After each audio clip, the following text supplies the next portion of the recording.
नमस्कार दोस्तों, sunrise CSC YouTube channel पर आप सभी का स्वागत है। हमारे सभी दर्शकों को सनराइज परिवार की तरफ से स्वतंत्रता दिवस की हार्दिक शुभकामनाएं। आज के इस वीडियो में हम हरियाणा सरकार की नई योजना के बारे में बात करेंगे। पिछले कुछ समय से रसोई गैस सिलेंडर की कीमतों में काफ़ी इजाफा हुआ है, जो कि किसी भी गरीब परिवार के खर्च में अतिरिक्त बोझ बनता जा रहा है, जिसे ध्यान में रखते हुए हरियाणा सरकार ने हर घर हर गृहिणी योजना की शुरुआत की है। जैसा कि आप इस योजना के नाम से ही समझ गए होंगे, इस योजना के तहत सरकार गृहिणी यानी कि जो महिलाएं हैं उनको फ़ायदा देने की कोशिश कर रही है। हरियाणा सरकार का उद्देश्य राज्य के अंत्योदय परिवारों को 500 रुपये में रसोई गैस सिलेंडर उपलब्ध कराना है। इस योजना के तहत राज्य सरकार ने लगभग 50 लाख बीपीएल परिवारों को लाभ देने का लक्ष्य रखा है। सरकार इस योजना पर सालाना 500 करोड़ रुपए खर्च करेगी। अब हम बात कर लेते हैं कि इस योजना का लाभ बीपीएल परिवारों को किस प्रकार मिल पाएगा। इसके लिए सबसे पहले आपको ऑनलाइन आवेदन करवाना होगा, जिसके लिए आपके परिवार पहचान पत्र में सत्यापित आय यानी कि वेरीफाइड इनकम 1,80,000 से कम होनी चाहिए। इसका मतलब आपका राशन कार्ड बीपीएल श्रेणी का होना चाहिए। जिस सदस्य के नाम से आपका गैस कनेक्शन है उसका फैमिली आईडी में होना ज़रूरी है। यदि किसी केस में आपके घर में किसी ऐसे सदस्य के नाम गैस कनेक्शन है जिसकी मृत्यु हो चुकी है या फिर वह किसी अन्य फैमिली आईडी में मर्ज हो चुका है, उस केस में आप इस योजना का लाभ नहीं उठा पाएंगे। योजना के तहत हरियाणा सरकार मात्र 500 रुपये में घरेलू गैस सिलेंडर गरीब परिवारों को उपलब्ध करवाएगी। बाकी की जो शेष राशि है वो लाभार्थी के बैंक खाते में डीबीटी के माध्यम से सब्सिडी के रूप में ट्रांसफ़र कर दी जाएगी। यानी कि गैस सिलेंडर आपका जिस दाम में भरा जा रहा था वह अब भी उसी दाम में भरा जाएगा, लेकिन 500 रुपये से ऊपर की जो राशि है वो आपके बैंक खाते में डीबीटी के रूप में डाल दी जाएगी। यानी कि जो सब्सिडी पहले आपके खाते में आती थी अब उसकी गरीब परिवारों के लिए एक सीमा तैयार कर दी गई है। यानी कि जो 500 रुपये से ऊपर जो भी आपका पैसा रहेगा वो राज्य सरकार वहन करेगी। आपको कंप्लीट पे करना है एक बार, लेकिन जो ऊपर की जो राशि है वो सब्सिडी के रूप में आपके बैंक खाते में आ जाएगी।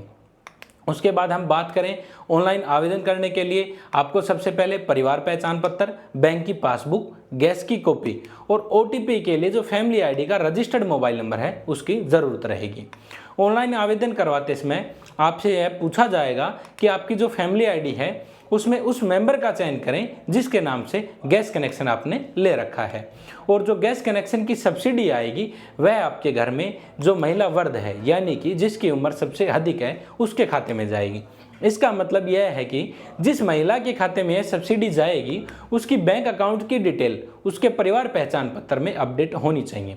जब आप इस योजना के लिए ऑनलाइन आवेदन करेंगे उस समय पोर्टल पर फैमिली आईडी में डाले गए बैंक का विवरण दिखाया जाएगा, जिसको आपको अच्छे से वेरीफाई करना है, क्योंकि जो आपकी सब्सिडी का पैसा सरकार देगी वह आपके उसी खाते में आएगा।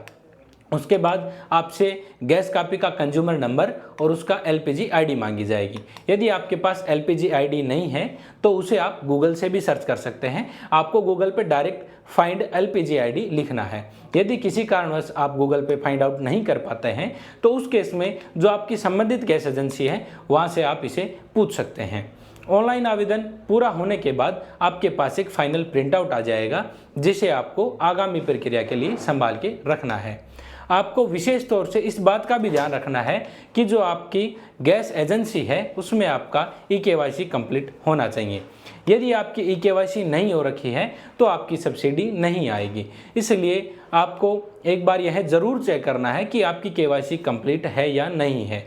इसे आप ऑनलाइन भी चेक कर सकते हैं या फिर आपकी जो संबंधित गैस एजेंसी है वहाँ से भी इसका पता कर सकते हैं कि आपकी ईकेवाईसी कंप्लीट है या नहीं है। यदि किसी केस में ईकेवाईसी कंप्लीट नहीं है तो किसी एजेंसी की ईकेवाईसी आप ऑनलाइन भी कर पाएंगे या फिर आपको गैस एजेंसी से इसकी ईकेवाईसी कंप्लीट करवानी है।